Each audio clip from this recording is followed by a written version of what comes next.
Marina Alicia San Martín Rebolloso actualmente es comisionada ciudadana del Instituto de Transparencia, Acceso a la Información Pública, Protección de Datos Personales y Rendición de Cuentas de la Ciudad de México. Ha sido profesora de maestría, ponente y capacitadora en dichas materias y cuenta con publicaciones especializadas, destacando su participación en coautoría en la Ley de Transparencia, Acceso a la Información Pública y Rendición de Cuentas. Es especialista, como ustedes podrán notar, en transparencia y acceso a la información y protección de datos personales.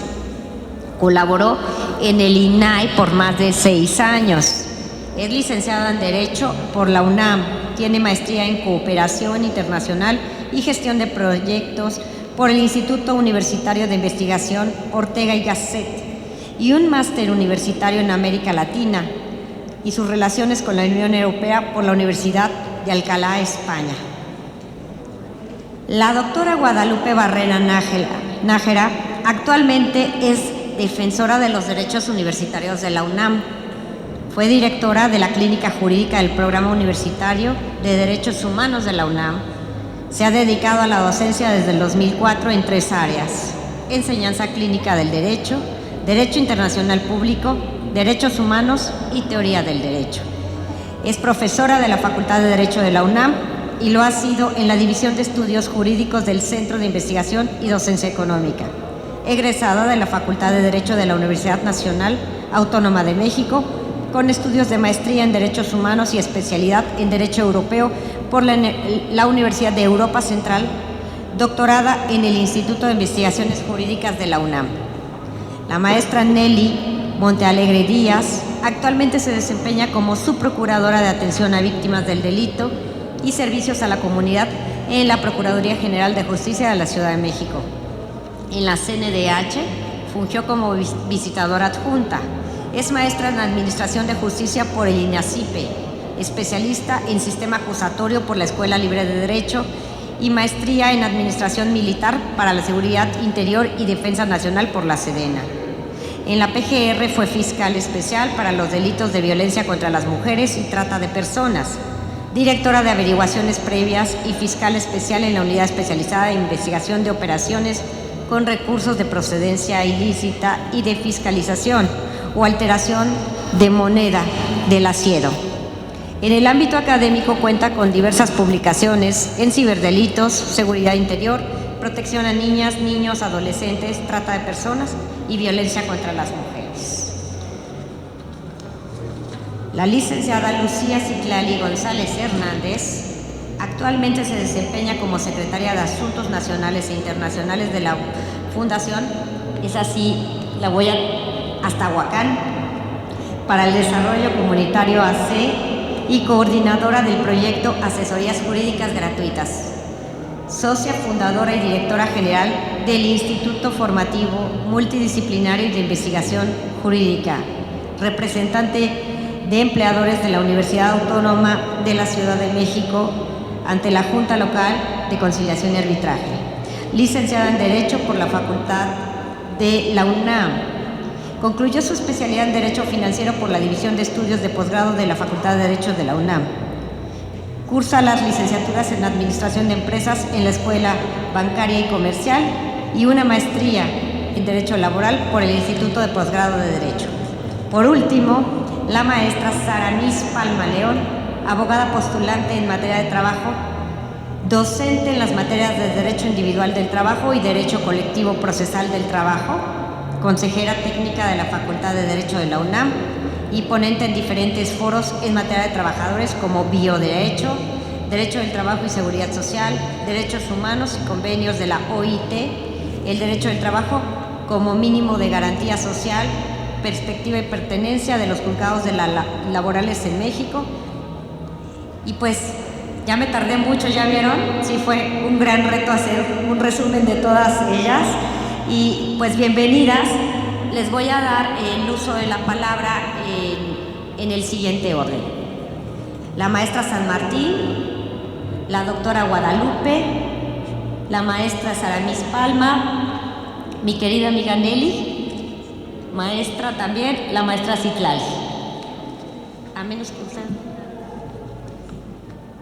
Bueno, vamos a llevarla de la siguiente manera. Cada quien va a hablar por un lapso de 15 minutos. Si yo veo que se están pasando un poco, les voy a marcar y luego, ni modo, les vamos a sacar la tarjeta naranja. ¿De acuerdo? Muchísimas gracias. Muchas gracias, querida Sara. Muy buenos días, me encanta estar aquí, me honra mucho estar en este panel.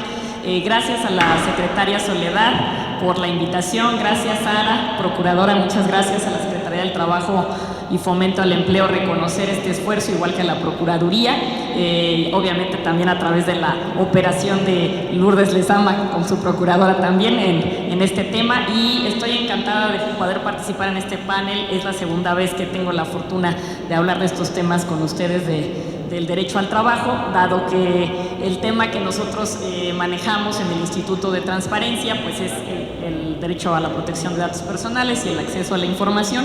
Me encanta también estar en este panel con mujeres tan destacadas, varias que me honro tener su amistad, y obviamente por eso una de ellas es Sara, y por eso dice que tenemos un currículo impresionante, pero nos dice porque nos quiere, pero en realidad somos mujeres que trabajamos como las que estamos aquí sentadas y que estamos tratando de esforzarnos y ganar espacios. El tema que quiero yo comentar en este tiempo es cómo cruzan, cuál es la importancia que tiene el acceso a la información y la protección de datos personales para el entorno laboral, cómo sirven estos dos derechos para que las mujeres puedan, digamos, potenciar otros. Básicamente estos dos derechos son llave, aunque hemos dicho que el acceso a la información por un lado nos ayuda a lograr hacer o ejercer mejor otros derechos, entre ellos el derecho al empleo, el derecho al trabajo, y la protección de datos personales a su vez en ese cuidado de que no se entrometan en nuestra vida o de que haya información nuestra que no se tiene por qué saber para ser parte de un empleo, pues también nos ayuda, digamos, como una llave que cerramos o otra que abrimos para que nuestros derechos se cuiden. Y doy algunos datos, como ya se mencionaron en la entrada, de la situación que tienen las mujeres en el mercado laboral. Fíjense, desde los años 50 para acá se ha incrementado la participación. En la década de los 60 solamente el 20% trabajaba, ahora 65% al menos. Pero desde entonces nos hemos enfrentado a una serie de estereotipos, y esos estereotipos que se entiende como lo que debemos ser los hombres o deben ser las mujeres. Y eso es este cruce que nos parecería muy difícil creer que un hombre se puede dedicar a actividades que en una cultura tradicionalmente hace una mujer, ¿no? Es decir, pensar que pueda ser un bailarín o que pueda ser un diseñador, y al revés, ¿no? Que las mujeres pudiéramos estar en temas de ciencia, de matemáticas. Por ahí había una estadística de la OCDE que se decía que 1 de 20 mujeres escogía una carrera de ciencia versus 1 de 5 niños. Entonces, pues ahí viene un tema de diferencia. En brecha salarial, pues hay una diferencia al menos en 2018 de 889 pesos. Digo, son datos que les pongo. La encuesta nacional sobre la dinámica de las relaciones de los hogares 2016 del INEGI reportaba que 22% de las mujeres había sido objeto de discriminación laboral y 26% sufrió violencia en el ámbito laboral. Y bueno, traigo estos datos solamente para contextualizar, pero entrando a la materia, digamos, tenemos un cruce de derechos en el sentido de que por una parte constitucionalmente y por norma están protegidos tanto datos personales como acceso a la información, y por otro lado también constitucionalmente tenemos el derecho al trabajo. Y digamos, en estos temas, ¿por qué sería importante o dónde nos tocaría, y yo creo que no me voy a llevar los 15 minutos, lo prometo, hablar, ¿no?, de este cruce? Por ejemplo, es importante, y hablando de lo que decía la secretaria del Trabajo, es importante que en acceso a la información, en el avance que se ha tenido, tenemos un portal de una serie de información publicada, y de entrada ahí ya tenemos un apartado donde vienen los salarios, eso que decíamos de que cómo sé cuánto me pagan por determinada puesto, al menos en el ámbito público, pues sí puedo saber yo ahí cuánto gana un hombre y cuánto gana una mujer. Digamos, sería absurdo ahora pensar que siendo un pleno nosotros de 5 personas, donde hay 3 mujeres y 2 hombres, nuestros 2 compañeros, por ser minoría, ganaran más que nosotros, lo cual no es así. Digamos, tenemos el mismo salario y así habría que pelearlo, y ese es un punto que se puede ocupar. Otro es el tema de qué servicios o qué vacantes hay, y que si no hay un perfil de puesto que nos diga que no lo va a haber, que hay un tema de discriminación de género, pues tendríamos de igual manera que aplicar. El tema de nuestra fotografía, por ejemplo, en el currículum, o de dar cuenta de ello, pues tampoco es relevante. Si estamos nosotros con una situación de embarazo, tampoco, digo, en un perfil de puesto no dirá que si usted está embarazada, usted no la van a contratar o no puede participar en el concurso, y esa parte también es importante tenerla en cuenta en acceso a la información. ¿Qué otro tema podría ser útil para que pudiera desarrollar tanto la Procuraduría como la Secretaría? Por ejemplo, temas de transparencia no solo proactiva, sino en este caso focalizada. La transparencia focalizada tiene que ver con ciertos sectores donde yo trabajo, es decir, la proactiva es aquello que yo publico más allá de la ley, pero cuando yo hablo de focalizada es en el sector laboral. Y entonces, digamos, ¿qué información, escuchando en la inauguración a la persona titular del Sindicato de Trabajadoras del Hogar, qué información es útil para ellas? Y en función de esa información, como qué tipo de cláusulas tiene que tener un contrato, cuáles son las características que tendrían que tener para acceder a seguridad social, todos estos puntos les ayuda a ellos, y así en cada sindicato o en cada apartado se podrían trabajar de manera conjunta, y eso cuenten con el info que se los ofrecemos, ¿no? Igual en el tema de datos personales, otro punto que se podría trabajar es, dentro de esa información acceder, es el tema de capacitación. El tema de capacitación en el área, digamos, yo coordino esa área en el instituto impulsa estas sinergias con instituciones gubernamentales de impulso de otros derechos, y en el caso de capacitaciones, lo que explicaba también la titular del sindicato, es decir, a mí me enseñan qué derechos tengo, y en este caso sería cómo ellas pueden ocupar a través de solicitudes de información y mejorar sus derechos laborales, y a la par cómo pueden usar el derecho de datos personales solicitando acceder a sus datos que alguien tiene, ya sea privado, porque es el caso que lo ve el INAI, o a la vez en el sector público, que es el caso que vemos nosotros, pedir que se rectifiquen sus datos, que se cambie algún dato de ellas, o oponerse a que salga algún dato al respecto, ¿no? Por ejemplo, que algo que vulnerara su tema y que no es importante en el trabajo. Ese es el tema principal de los derechos, y quiero señalar sobre la brecha económica, por ejemplo, del salario. Según el Foro Económico Mundial, fíjense que hay un dato, se necesitarían, dice, 202 años, qué horror, nunca viviremos para verlo, para el empoderamiento económico de las mujeres, según el Foro Económico. Creo que ya estamos en un avance mucho más, al menos en esta ciudad, de innovación y derechos, de avances de cosas. Me alegra también, y eso es importante, y es otro tema que sirve para acceso a la información y para participación ciudadana, el tema del famoso techo de cristal, que si uno no alcanza o no puede ser, tener cargos altos si eres mujer. Digamos, no quiero cacarear, digamos, o presumirlo del info, pero de manera afortunada, no porque seamos un pleno de mayoría de mujeres, de manera natural, lo tengo que reconocer también con los compañeros, por supuesto, los altos mandos directivos del instituto son mitad mujeres y mitad hombres, y simplemente se vio el currículum. Ahí sí tengo que decir que fue así. Hay de puestos directivos hacia abajo cantidad de hombres y mujeres que trabajan por igual ahí. Pues ahí no ha habido un tema de, ay, es niño, es niña, o es moreno, blanco, guapo, menos guapo, según qué, y eso pues nadie lo mide, ¿no? Es decir, es por competencias y capacidades, flaco y así. Y en el caso de puestos de decisión, pues se observa mucho en la ciudad, y además en esta tendencia que somos más mujeres también las que ahora se incorporan.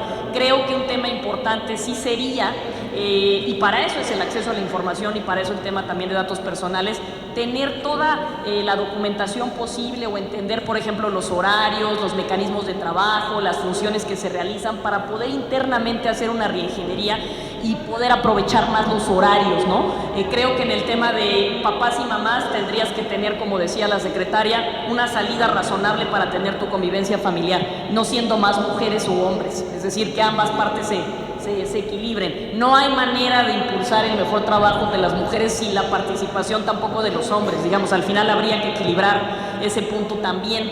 Entonces, para no prolongarme, Sara, con eso dejaría. Yo lo único que quiero darles una reflexión, o invitarlos, y obviamente que compartir el apoyo del Info, o que si en eso les podemos ayudar o servir, es que como garantes del acceso a la información y de protección de datos, se apoyen y construyamos juntos la manera de potenciar o hacer mejor este derecho de acceso de las mujeres al trabajo, a través de solicitudes, a través de capacitación, de que la gente entienda qué datos no le deben de pedir, no le pueden estar dando a entender que se los tienen que dar porque no tienen que ver con su perfil laboral, y qué información les es útil también para encontrar mejores oportunidades. Desde que son, estos derechos se ejercen desde que eres niño, que eso es importante la diferencia, es decir, un chavo, adolescente, un preparatoriano puede decidir qué quiere estudiar, y para las niñas sería importante saber qué quiero dedicarme, cuáles son mis opciones, cuáles son las becas, y ahí también entra el acceso a la información. Así que con eso cerraría agradeciéndoles mucho la intervención. No me pasé, mi querida Sara, y esperando que si hay una ronda de conclusiones, pues agradecer mucho en eso, y ahí lo pongo a la mesa para los distintos temas. Gracias, Sara.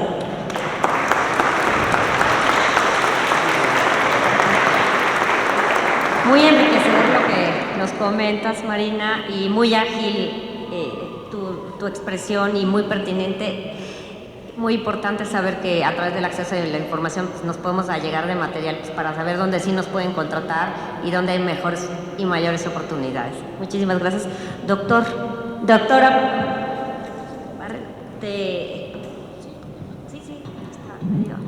bueno, yo les quiero platicar un poquito. Ella es la defensora de los derechos universitarios de la UNAM, y este organismo es el precursor de la Comisión Nacional de Derechos Humanos. No estoy muy segura, doctora, si es la primera mujer que encabeza este organismo. Bueno, pues, felicidades. Es la tercera, pues qué gusto que sea una tercera la mujer. Creo que el primero fue el doctor Carpizo. El doctor Carpizo fue el precursor de este instituto. Él lo creó, ¿verdad? Entonces, nos da muchísimo orgullo que pueda venir alguien representando a una escuela en específico tan importante para el país como es la UNAM, y justamente desde este organismo de los derechos humanos, liderado ahora nuevamente por una mujer. Bienvenida y escuchamos atentamente. Gracias. Quisiera, por supuesto, comenzar agradeciendo a la Secretaría del Trabajo por la posibilidad de estar aquí con ustedes, y desde luego me sumo a los comentarios que hizo la maestra San Martín hace un momento. Es un gusto realmente compartir la mesa con colegas para tener estas reflexiones, pues que no siempre, no tan frecuentemente podemos tener. Yo les voy a hablar hoy de una cuestión que no está propiamente dentro de mi competencia en la universidad, pero es un asunto que me preocupa mucho, ¿no? Voy a poner aquí mi cronómetro. Ya. Yo quisiera pedirles que dirijamos nuestra atención este día a la cuestión de las mujeres con discapacidad y su relación con el entorno laboral. Las personas con discapacidad en el mundo están sobre-representadas en el cúmulo de personas en pobreza extrema. La Agencia para el Desarrollo del Reino Unido estima que todos los días en los países con menor desarrollo mueren unas 10.000 personas con discapacidad por su falta a los servicios mínimos de protección social. En nuestro país, las estadísticas generales nos dicen que hay un 5% de personas con discapacidad, según el Censo Nacional de Población de 2010, y esto claramente nos indica que pues, estamos midiendo mal, porque se estima que en el mundo la población con discapacidad es más o menos un 15%. Entonces, las mujeres con discapacidad están invisibilizadas desde el primer momento, ya que no tenemos ni siquiera claridad de cuál es la población de la que hablamos. Quisiera decirles 2 o 3 cosas que están muy cercanas, quizá van a ser más del interés de mis colegas abogadas en la mesa y en el público, pero que me parece importante puntualizar. En primer lugar, me parece siempre oportuno recordar que no existen vulnerabilidades intrínsecas, es decir, no hay personas vulnerables o grupos vulnerables. En realidad decimos que hay personas o grupos en situación de vulnerabilidad en función de que el entorno, y específicamente en el tema de las personas con discapacidad, el entorno no está adaptado para recibir a las personas. En el caso de las personas con discapacidad, específicamente voy a hacer algunos comentarios sobre las personas, las mujeres, que tienen discapacidades intelectuales o psicosociales, es decir, formas de discapacidad que no vemos y que rara vez asociamos con el entorno laboral, porque normalmente nos imaginamos que las personas con discapacidad intelectual o psicosocial pues tienen que ser sujetas de cuidado en casa y en muchos casos en instituciones. Quisiera celebrar primero que el Gobierno de la Ciudad de México tiene años con una política de contratación de personas con discapacidad intelectual, específicamente de mujeres con discapacidad intelectual, y eso me parece realmente notable. Para que esta política sea exitosa, me parece que sería oportuno mencionar pues algunos ejes de la política legal de inclusión de las personas con discapacidad. En primer lugar, la Convención de Derechos de Personas con Discapacidad claramente especifica que todas las personas con discapacidad, específicamente mujeres y niñas, tienen derecho a que se reconozcan su voluntad y preferencias. Jurídicamente estamos habituados a que las poblaciones de las que hablo, específicamente con discapacidades invisibles, no tienen voluntad y preferencias legalmente reconocidas y actúan normalmente a través de sus tutores. En el entorno laboral diríamos, por ejemplo, que sus tutores las representan legalmente en los esquemas de contratación, en los esquemas de gestión de una cuenta bancaria para que se les pague, etc. Sus tutores adquieren deudas en su nombre, por ejemplo. Esto, de acuerdo con la Convención de Personas con Discapacidad, es subóptimo. Lo que tenemos que hacer es reconocer su presencia jurídica en el entorno legal de manera que ellas puedan representarse a sí mismas, por ejemplo, para gestionar sus condiciones de trabajo. Esencialmente, las medidas que se toman para excluir a una persona en función de su discapacidad están prohibidas por la Convención. Las medidas que activamente requiere la Convención tienen muchos nombres, pero hoy quisiera hablarles de 3 cosas específicamente que a veces se mezclan con poco éxito. En primer lugar, la Convención dice que las personas con discapacidad tienen derecho a que todo el entorno tome medidas individuales que se conocen como ajustes razonables. Por ejemplo, si una persona tiene una discapacidad intelectual, en el entorno laboral tiene derecho a que la comunicación se lleve a cabo en un lenguaje fácil que ella pueda entender.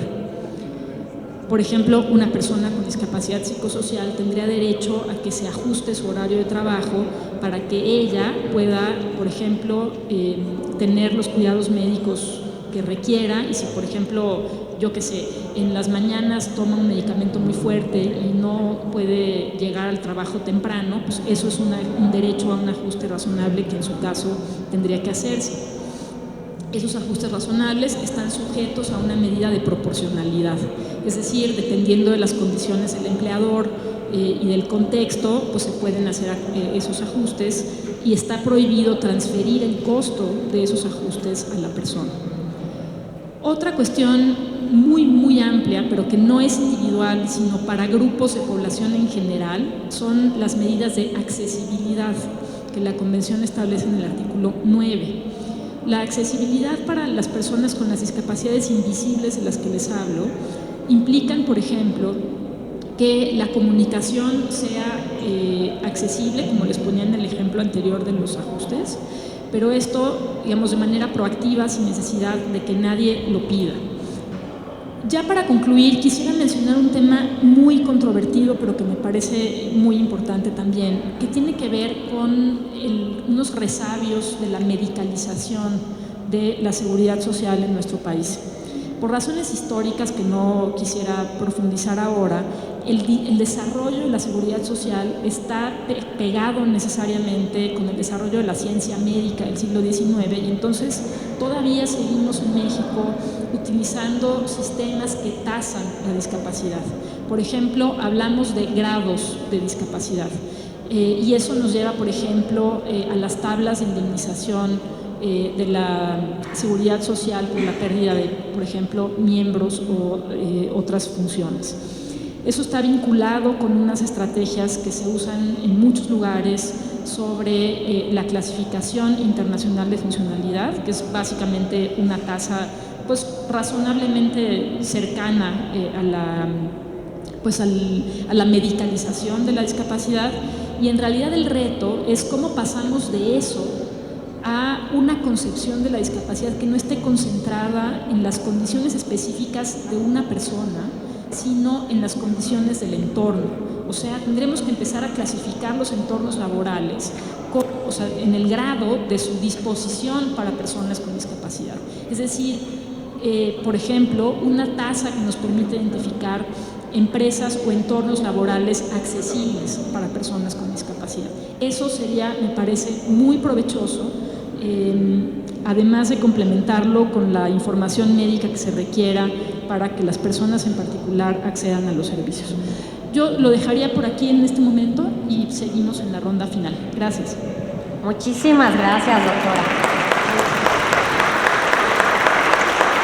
Muy importante saber que es el ambiente el que vulnera, porque pues las personas con discapacidad tienen la gran probabilidad de salir adelante si tuvieran un buen ambiente a su alrededor para seguir adelante. Pues seguimos con Saramis Palma.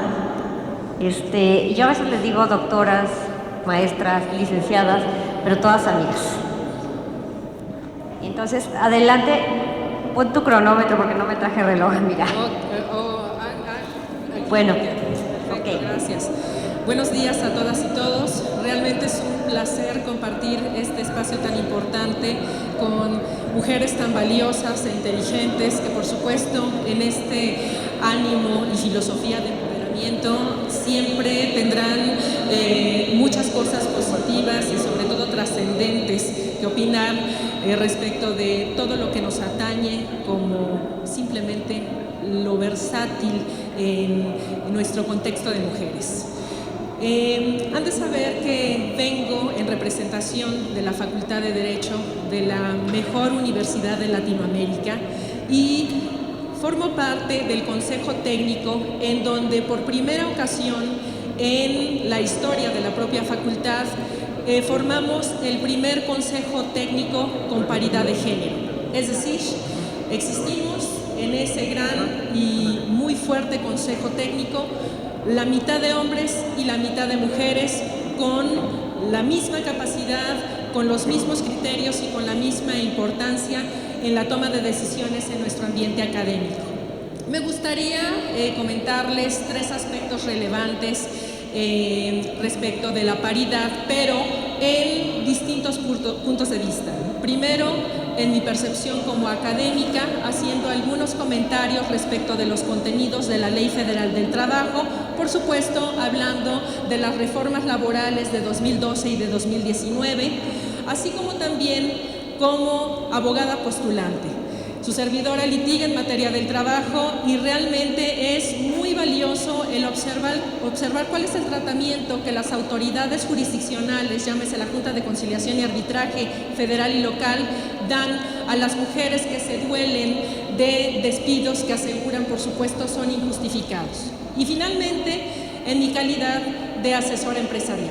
En este orden de ideas, por lo que respecta a la academia, resulta muy valioso observar que cuando uno imparte la cátedra de Derecho Individual del Trabajo y nos ajustamos específicamente a trabajos especiales, observamos de la ley que hay un capítulo especial destinado al trabajo de mujeres. El trabajo de mujeres, tristemente, en el término contextual de ley, observamos que se refiere mayormente a la maternidad. Es decir, no rompemos ni con la propia ley en ese importante capítulo cristales ni en techo ni en paredes. La Ley Federal del Trabajo nos indica que las mujeres trabajadoras que deciden embarazarse, a partir de que se toma como referente esa fecha probable de parto, tienen 6 semanas anteriores y 6 posteriores para prepararse para el alumbramiento y permanecer unos días con su bebé. Sin embargo, nos queda clarísimo, y más como mujeres que somos, que los legisladores no son mamás. Porque si hay algo que lo primero que nos indican los pediatras es, señora, el bebé lo que pida, a demanda libre. Sin embargo, en el ánimo de conciliar esta situación, observamos que ya podemos utilizar nuevas filosofías en torno a las problemáticas actuales, sobre todo por lo que respecta a la flexibilización laboral. ¿Qué es el daño moral? El daño moral significa una cuantificación del dolor y del menoscabo que a mi mujer se me causó por el maltrato laboral. Y en ese orden de ideas, las autoridades jurisdiccionales, en conciencia, de buena fe y con la experiencia que los nuevos tiempos pautan, están obligados a condenar, no solamente a condenas líquidas, dinero, no solamente a condenas materiales, reinstalaciones, sino me atrevería a decir que inclusive a sanciones a patrón por permitir o por no o por abstenerse de hacer algo en relación con lo que es el acoso al interior de sus propios centros laborales. En este orden de ideas, ahora me voy como asesora empresarial. Cuando platico con mis empresarios, con los patrones, lo primero que ellos dicen es: oye Sara, ¿cómo puedo defenderme de los trabajadores? Perdóname, pero no tienes que defenderte de los trabajadores si cumples con el contenido de la Ley Federal del Trabajo. Si tú cumples con el artículo 25 de la Ley Federal del Trabajo, celebras un contrato individual de trabajo, le designas una categoría, un salario, prestaciones y atendiendo a las mujeres flexibilizas el horario o les generas un espacio de maternidad para la demanda libre que hemos comentado hace unos instantes, jamás te van a demandar. Por el contrario, esa trabajadora, ese trabajador se sentirá agradecido contigo en cumplimiento al principio de estabilidad en el empleo y con base en eso jamás vas a tener necesidad de defenderte de nadie. ¿Me explico? Entonces, como verán, la situación que observo de estas tres posturas en los tres ámbitos que les estoy comentando, me doy cuenta que en parte es falta de educación, en parte es desinformación y en parte también es un poco de problema de desinformación. Por desgracia, cuando los trabajadores acuden con nos damos cuenta de que no conocen el contenido legal. Creo yo que como parte de las soluciones que estamos buscando al interior de foros tan interesantes como este, es que el sector patronal esté obligado en términos de ley a darle conocimiento a sus trabajadores de cuáles son sus derechos y de cuáles son sus obligaciones y que además aparecen expresamente contenidos en la misma. Ahora bien, como les decía hace rato, pues tenemos reformas importantes. Por lo que respecta a la penúltima, que fue en el 2012, nos damos cuenta que no hubo una ayuda tan contundente a la mujer. Nos ceñimos a observar que se ayudó bastante al sector patronal, es decir, se cortaron salarios caídos a un año, se agilizó el proceso ordinario laboral, pero por lo que respecta al ámbito laboral en mujeres, no hubo nada en particular que valiera la pena ponderar. Sin embargo, en el 2019 observamos ya cambios interesantes, realmente no lo que hubiéramos querido, pero sí hubieron cambios interesantes. Por ejemplo, en el cambio de denominación, en lugar de hablar de trabajadoras domésticas, como ustedes ya lo escucharon, ahora son trabajadoras del hogar. Es una simple acepción que, aunque suene no muy importante, creo que semánticamente trae mucho de fondo. Y además, en los nuevos tribunales laborales, estamos obligados o estaremos obligados en 2 y 3 años respectivamente a acudir de manera obligatoria a un trámite previo de conciliación ante los nuevos centros federales de conciliación y registro patronal antes de llegar al arbitraje, antes de llegar a los juicios duros. Eso significa que sería pérdida de tiempo y obviamente dejar en cierta situación de vulnerabilidad a la mujer. Sin embargo, consciente del contexto, la propia ley establece que es factible que aquellas mujeres que se vieron violentadas al interior del en el centro de trabajo se salten ese procedimiento obligatorio y de manera directa demanden ante los tribunales ordinarios pertenecientes al Poder Judicial.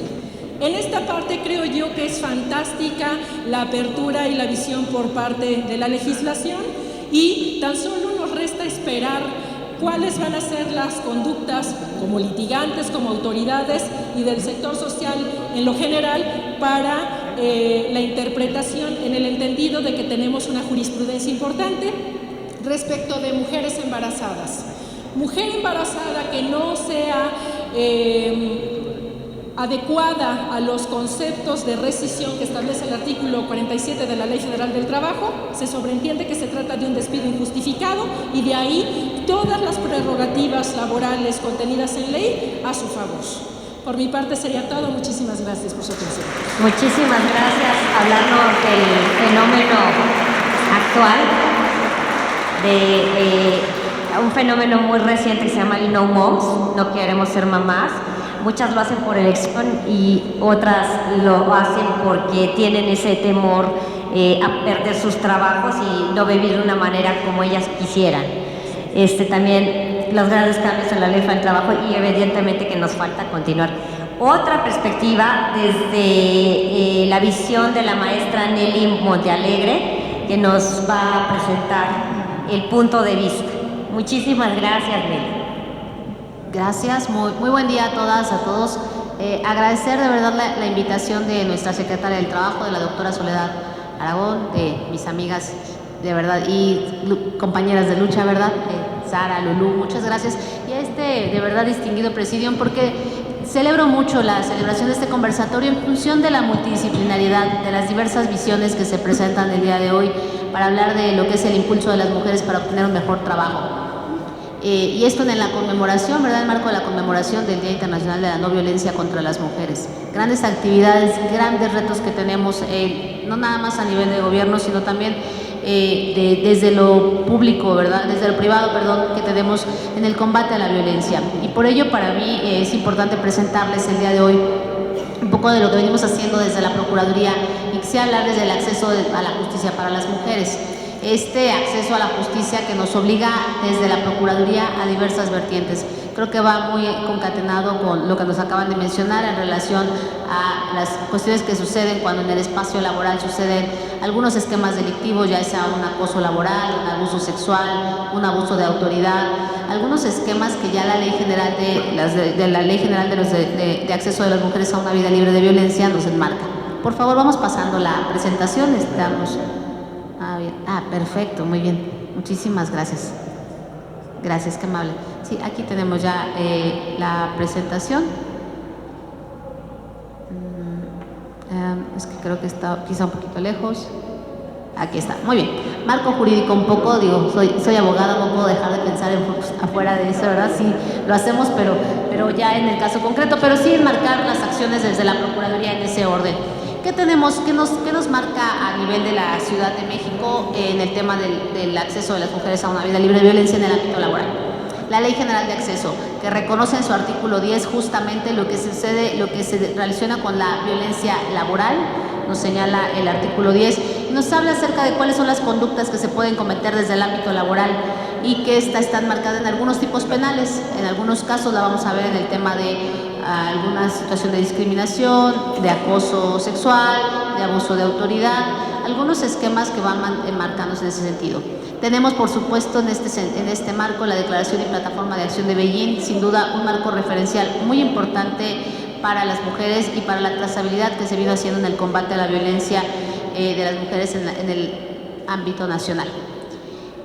Como vamos viendo también como el tema del combate a la violencia en el ámbito laboral, pues ha venido siendo también materia de algunos autores que nos hablan de cómo la emancipación femenina en el sentido de la igualdad y derechos o la equiparación jurídica legal de las mujeres en relación a los varones, el cómo en Federico Engels nos hablaba desde el libro El origen de la familia, la propiedad privada y el Estado, muy importante cómo enmarca él esta emancipación de las mujeres ligada a la independencia económica, y que es una de las muchas formas que siempre decimos nosotros cuando hablamos de violencia contra las mujeres, principalmente cuando es violencia familiar. Decimos que una vez que van transitando su autonomía progresiva en el tema laboral, en el tema económico, en el tema de su empoderamiento económico, ellas logran dejar otros esquemas de violencia.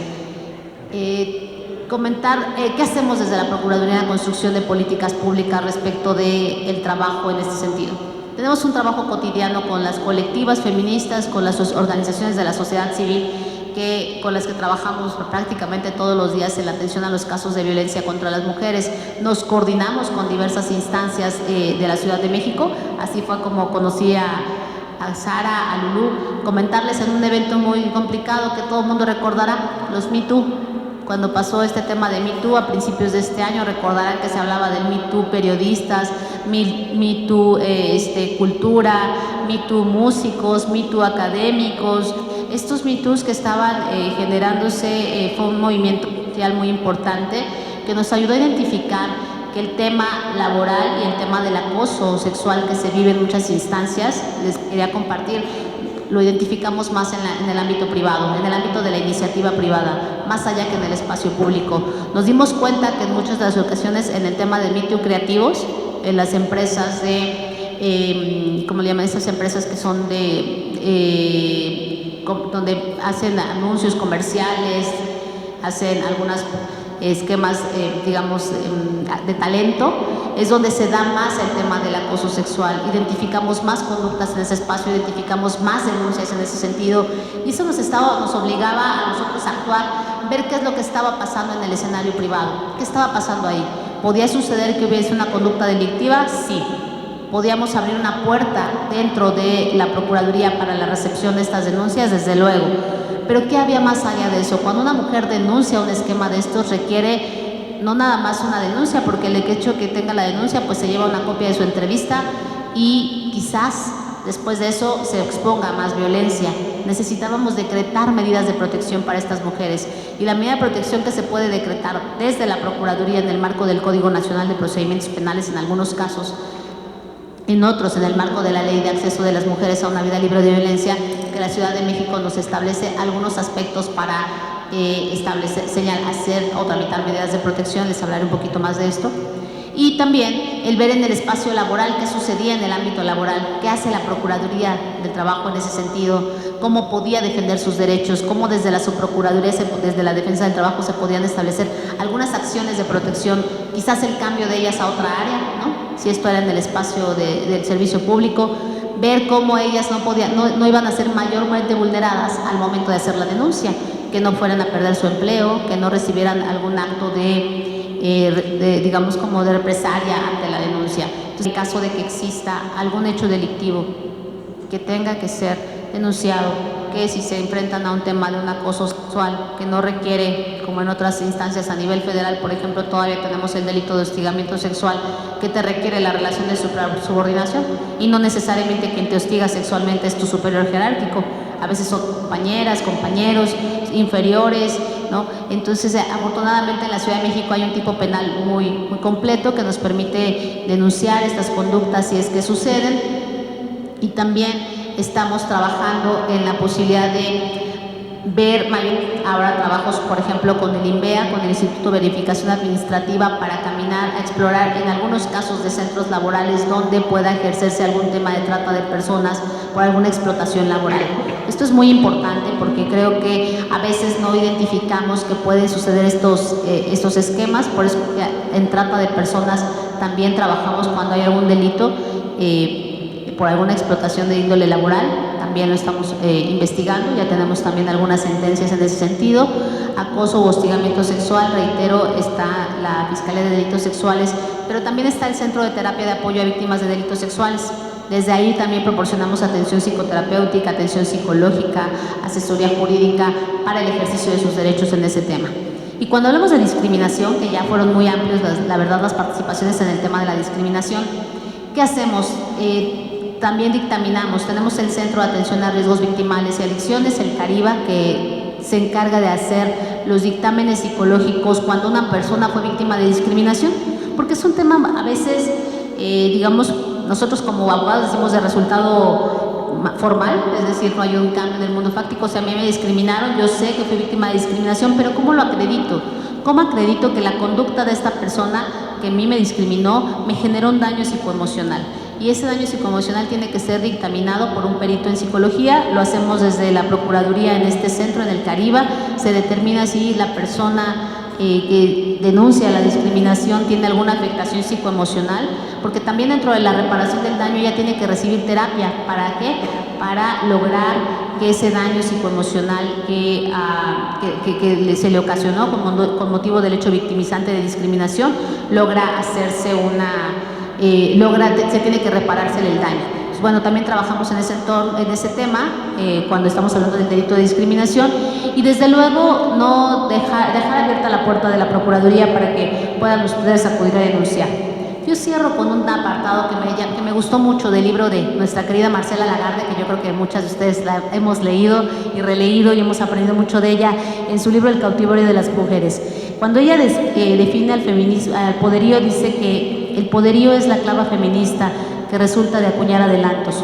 La autonomía y la igualdad se producen y dan fortaleza a las mujeres solo cuando son poderío, cuando son capacidad, bienes, recursos, habilidades y destrezas materiales y simbólicas utilizadas por las mujeres como poderes positivos para enfrentar la vida cotidiana.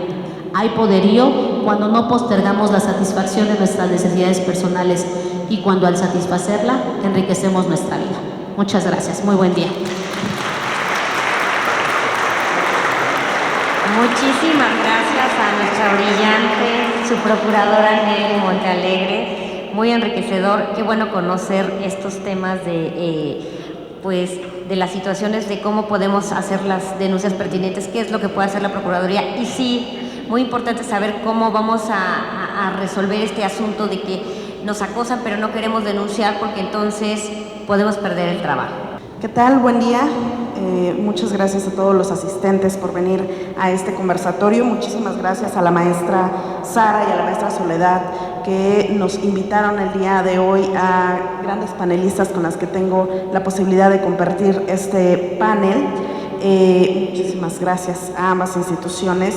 Y bueno, sin más preámbulos, empecemos un poquito a hablar de esta parte de los derechos laborales de las mujeres, que bueno, ha sido reiterado lo que ya mis compañeras de panel han estado expresando el día de hoy. Venimos aquí a exponerles justamente cuestiones muy puntuales.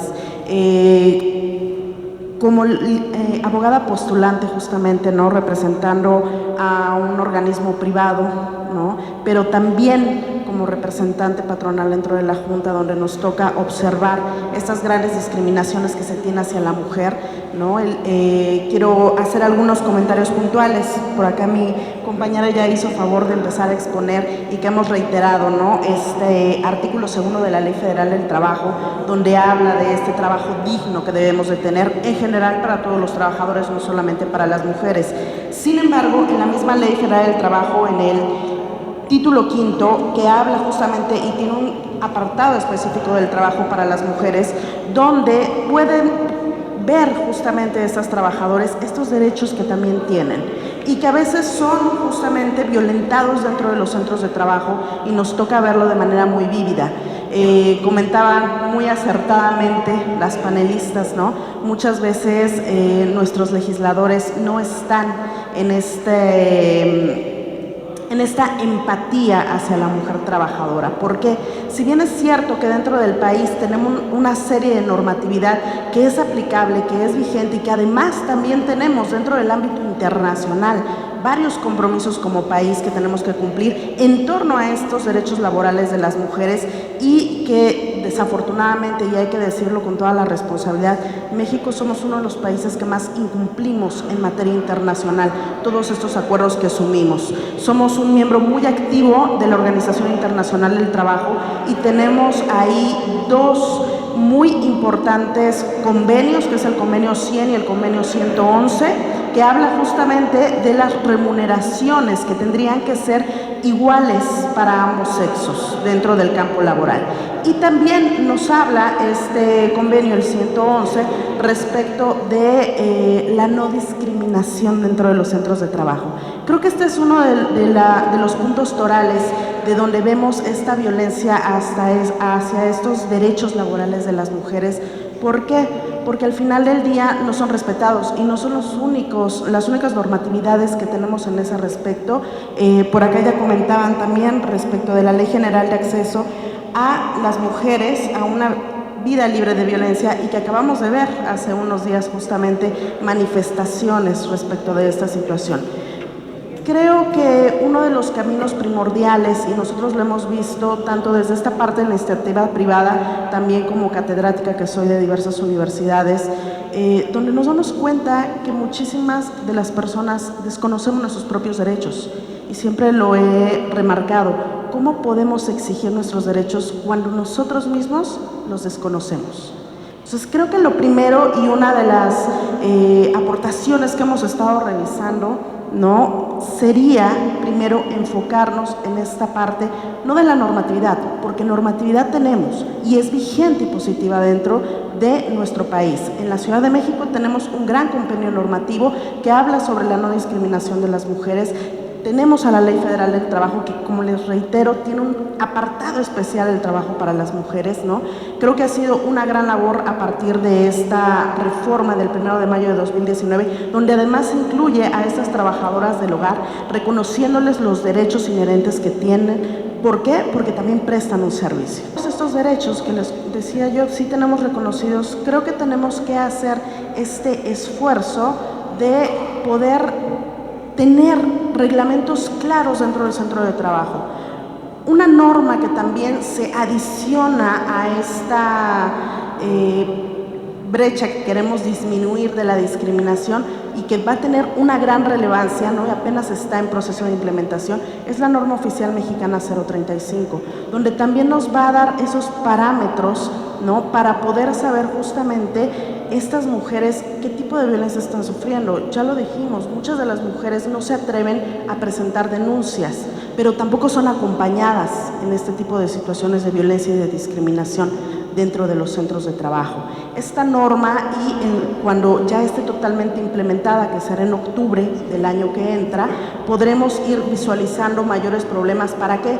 Para también empezar a enfocar nuestros esfuerzos en cambiar la normatividad que tenemos hasta el momento y poder ayudar justamente a minimizar todos estos riesgos que se tienen hacia las mujeres y también disminuir esta violencia dentro de los centros de trabajo, ¿no? Aproximadamente en las estadísticas podemos observar que todavía hasta 2016, y esto se ha incrementado, el último dato que tenía el INEGI es que más de 1 millón de mujeres había sido violentada dentro de sus centros de trabajo, y más de una forma, ¿no? Y ahí se incluyen justamente los datos también de las denuncias presentadas, no solamente dentro de este ámbito laboral y en las juntas, sino de carácter penal, cuando ya ocurren incidentes como violaciones dentro de los centros de trabajo, ¿no?, hostigamiento sexual, que, como les reitero, no solamente se da de carácter subordinado de los empleadores, sino también de los mismos pares, de los mismos colegas que están dentro de esos centros de trabajo. Y que estas mujeres, justamente, como lo hemos visto también estadísticamente, la gran mayoría de las mujeres tienen esta carga de llevar justamente ser jefas de familias, estar al cuidado de sus familias, no solamente de los hijos, sino de todas las cuestiones de la casa, las cuestiones domésticas, de familiares enfermos, como ya se ha señalado. Entonces, tenemos esta grave carga, ¿no?, tanto desde el ramo de la iniciativa privada como desde nuestras instituciones de gobierno, para ir fortaleciendo todos estos esfuerzos encaminados a que podamos brindarle a estas mujeres una vida digna dentro de los centros de trabajo. Creo que por mi parte sería todo. Muchas gracias. Me voy a saltar el área de preguntas y respuestas porque tenemos encima la otra y ya estamos en sobretiempo. Vamos a darles un reconocimiento a nuestras panelistas que han sido fantásticas, y después de esto les invitamos a tomar una taza de café, un pancito para que descansen un poco. Venga a la siguiente mesa y puedan disfrutar. Muchas gracias.